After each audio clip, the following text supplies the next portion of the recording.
மருதமலை பகுதியில காட்டு யானை ஒண்ணு வீட்டினுடைய கேட்டை உடைச்சு உள்ள நுழைய முயற்சி செஞ்ச சம்பவம் பெரும் அச்சத்தை ஏற்படுத்தி இருக்கு.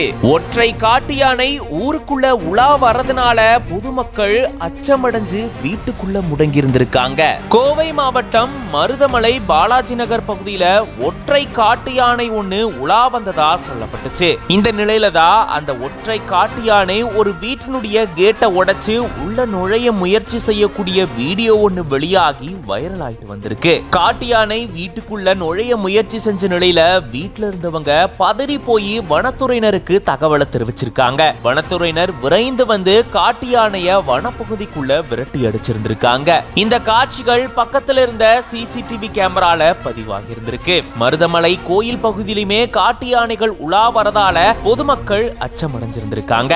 நிரந்தரமா காட்டு யானைகள் ஊருக்குள்ள வராம இருக்கிறதுக்கு வனத்துறையினர் நடவடிக்கையை மேற்கொள்ளணும் அப்படின்னு பொதுமக்கள் கோரிக்கை விடுத்திருக்காங்க. காட்டு யானை ஒண்ணு வீட்டினுடைய கேட்டை உடைச்சு உள்ள நுழைய முயற்சி செய்யக்கூடிய இந்த வீடியோ சமூக வலைதளங்கள்ல வைரல் ஆயிட்டு வருது.